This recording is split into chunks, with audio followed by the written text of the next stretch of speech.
यहाँ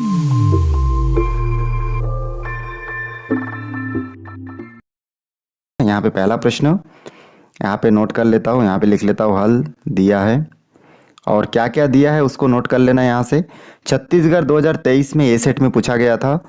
तो यहाँ पे प्रथम पद 9 दिया है, प्रथम पद को ए से दर्शाते हैं और यहाँ पे क्या लिखेंगे 9।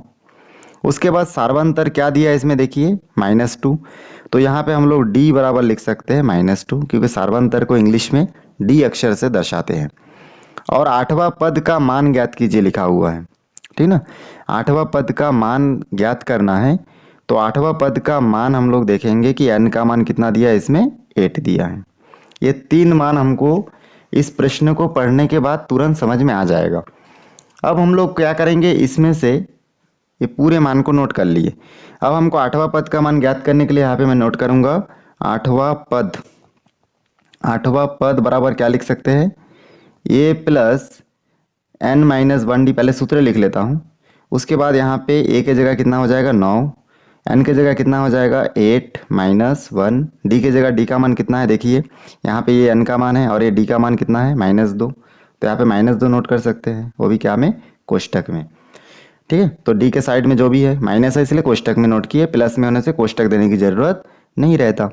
उसके बाद आगे हम लोग सॉल्व करेंगे। देखिए यहाँ पे हो जाएगा 9 प्लस, ये देखिए 8 में 1 माइनस हुआ तो कितना बचा 7, और कोष्टक के बाहर क्या बचा है -2, और ये भी कोष्टक में था तो कोष्टक में लिख लेते हैं। दोनों कोष्टक आपस में गुना हो जाएगा, तो 9 और 7 और 2 गुना होके क्या हो जाएगा देखिए -14 हो जाएगा। 7 2 जा 7 दूनी 14, मतलब -14 प्राप्त होगा। उसके बाद यहाँ पे इन दोनों को थोड़ा सॉल्व कर लेंगे। जहाँ पे प्लस माइनस आगे पीछे है, कोष्टक के अंदर बाहर है, तो पहले माइनस प्लस को थोड़ा सा हल करेंगे तो हो जाएगा 9 माइनस प्लस में माइनस और 14 का 14, ठीक ना। 14 मतलब 14 में से 9 अगर माइनस करेंगे तो कितना बचेगा 5। अब बड़ी संख्या के सामने माइनस है, इसलिए हम लोग को उत्तर के सामने भी माइनस बिठाना पड़ेगा। तो इस प्रकार से हमको पता चल गया कि आठवां पद का मान कितना हो जाएगा, आठवां पद बराबर -5 होगा। ये हमारा आंसर हो चुका है। कितना आसान था। ऐसे ही सिमिलर देखिए क्वेश्चन नंबर 2 जो छत्तीसगढ़ 2023 में बी सेट में पूछा गया था। तो इसको हल करने से पहले ये जो हम लोग हल कर चुके हैं इसको थोड़ा सा यहाँ से हम लोग मिटा देते हैं, ठीक ना। तो इसको मिटा देते हैं। अब इसको मिटा देने के बाद देखिए यहाँ पे हम लोग अभी हल करेंगे इसका दूसरा प्रश्न। तो दूसरा प्रश्न में लिखा हुआ है किसी समांतर श्रेणी का प्रथम पद 4 है, मतलब ए का मान कितना है 4 है। उसके बाद देखिए इसका सार्वंतर कितना है -4 है, तो डी बराबर -4 पहले से दिया है। n वां पद ज्ञात कीजिए। अब n वां पद का मान कुछ नहीं दिया है, तो n वां पद का मान कुछ नहीं मतलब n वां पद ही मानेंगे, n का मान n ही मानेंगे, ठीक ना। कुछ दिया नहीं है इसलिए n मान रहे, कुछ दिया रहता तो n के जगह उस जगह चीज को बिठाते। उसके बाद हम लोग यहाँ पे n वां पद का सूत्र लिखेंगे। तो n वां पद बराबर क्या हो जाएगा, यहाँ पे हो जाएगा a प्लस n-1d। यहाँ पे a के जगह a का मान 4 होगा, प्लस का प्लस, n के जगह n का मान ही बिठाएंगे, n बिठाएंगे तो क्या हो जाएगा इसमें n होगा, माइनस का माइनस 1 का 1। d का मान देखिए -4 है, तो यहाँ पे -4 बिठा दीजिए, वो भी कोष्टक में। उसके बाद आगे सॉल्व करेंगे तो यहाँ से देखिए आप लोग देख सकते हैं हो जाएगा 4 प्लस यहाँ पे इस इन दोनों के साथ इसको क्या, ये दोनों तो आपस में घट नहीं सकता, इसलिए -4 को अंदर गुना कर देंगे। सबसे पहले -4 का गुना किसके साथ करेंगे, n के साथ। तो जैसे n के साथ गुना करेंगे तो हमको कितना प्राप्त होगा यहाँ पे -4n।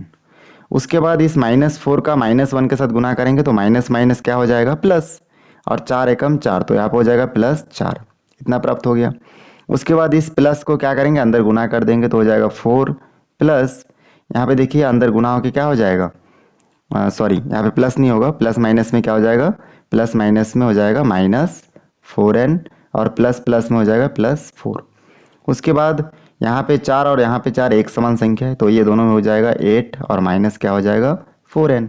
इन दोनों में से क्या चीज़ कॉमन ले सकते हैं, तो 8 को हम लोग लिख सकते हैं 2 4 जा 8, और यहाँ पे 4 को लिख सकते हैं 4 × n।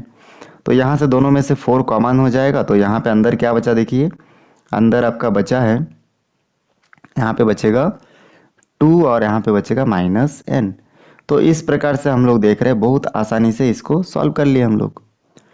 तो देखिए यहाँ पे हम लोग क्या कर सकते हैं, सबसे पहले यहाँ पे क्या क्या मान दिया है। तीसरा प्रश्न हल कर रहे हैं हम लोग, तो यहाँ पे हल और दिया है, नोट कर लेते हैं। अब देखिए यहाँ पे ए का मान कितना दिया है, 3 दिया है। डी का मान कितना दिया है, 5। उसके बाद हमको एन का मान भी दे दिए है 10।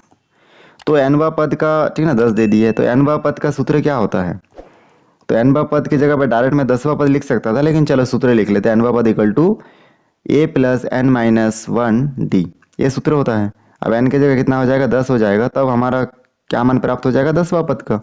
तो यहाँ पे हो जाएगा ए की जगह कितना हो जाएगा, देखिए ए का मान 3, तो 3 बिठाइए, फिर प्लस, फिर एन की जगह एन का मान कितना है, देखिए 10, तो यहाँ पे 10 बिठाइए, -1।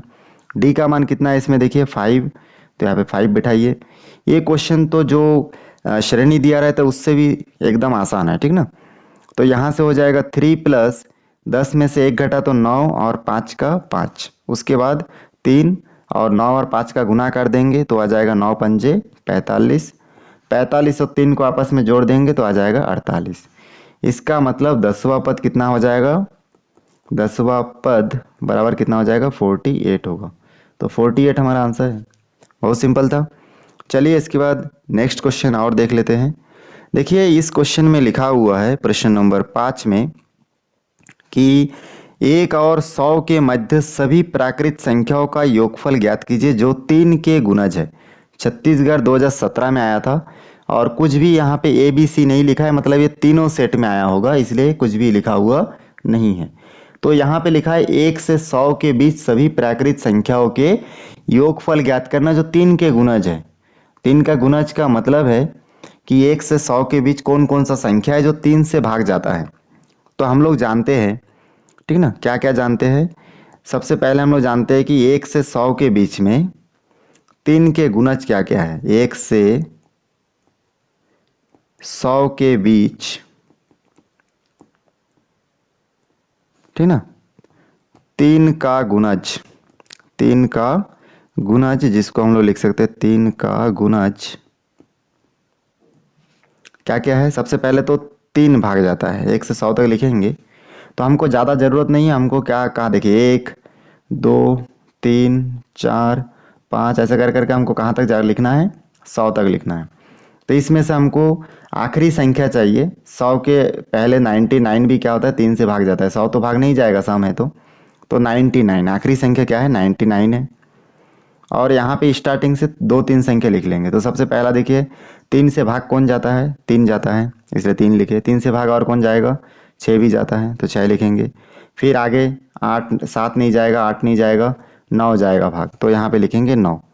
मतलब पहले से 2 संख्या लिखने से काम हो जाएगा हम लोगों का, और आखिरी में कितना, आखिरी में 1 संख्या लिख लेना है। यहाँ तक बहुत ही सिंपल है, आप देखेंगे तो बहुत आसान है यहाँ तक, ठीक ना। तो आपको पता चल गया है यहाँ तक कि 1 से 100 के बीच में 3 का गुणज वाले संख्या, अंतिम संख्या 99 और स्टार्टिंग का संख्या कितना है, 3 और 6, ये आपको पता चल गया है। अब हम लोग क्या करेंगे इसमें, देखिए सबसे पहले हम लोग यहाँ पे एनवा पदों का सूत्र लगाएंगे, ठीक ना। तो यहाँ पे एनवा पद का सूत्र लगाएंगे, उससे पहले ए का मान निकाल लेते हैं। ए का मान कितना है, देखिए 3 है। डी का मान कैसे पता करेंगे, दूसरी संख्या को पहली संख्या से घटाएंगे तो कितना प्राप्त हो जाएगा, 3। और एन का मान हमको मालूम इसमें नहीं है, ठीक ना। और इस प्रकार से यहाँ पे हो जाएगा क्वेश्चन मार्क, माने एन की जगह क्या बिठा सकते हैं, एन ही बिठा सकते हैं, क्योंकि मालूम नहीं है ना, तो एन की जगह एन मान के चलो। और उसके बाद देखिए 99 क्या है, इसका अंतिम पद है, तो एल इक्वल टू क्या बिठाएंगे, 99। तो जब हमारे प्रश्न में अंतिम पद का मान दिया हुआ होता है उस टाइम हम लोग अंतिम पद का सूत्र लगाते हैं। तो अब हम लोग एक सूत्र लगाएंगे, जो सूत्र है L equal to A plus N minus 1 D.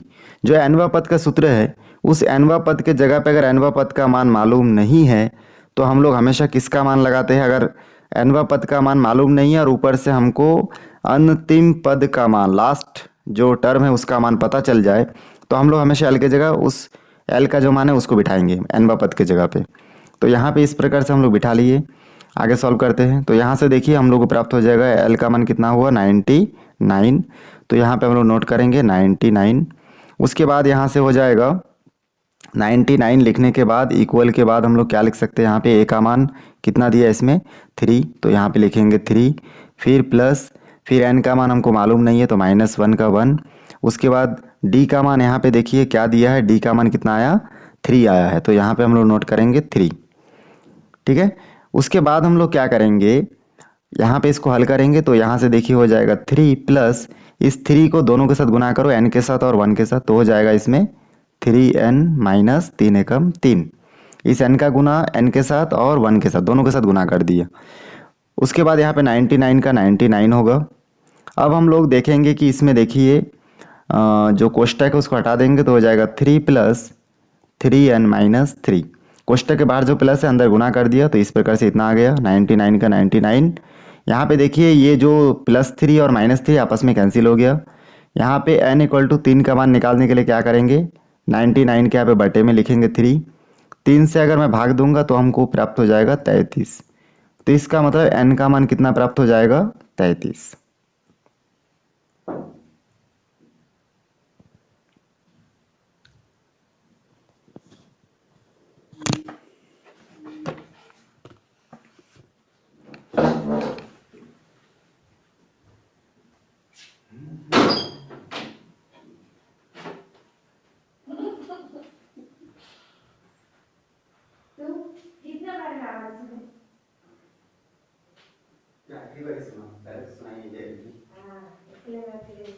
मतलब मैं 2 बार पहले एक बार आई थी, फिर मेरा ज़्यादा धीरे हो गया, फिर अभी लास्ट में थोड़ा सा जोर से ठाक की। चल ठीक है, कितना टाइम लगेगा तुमको? 10-15 मिनट।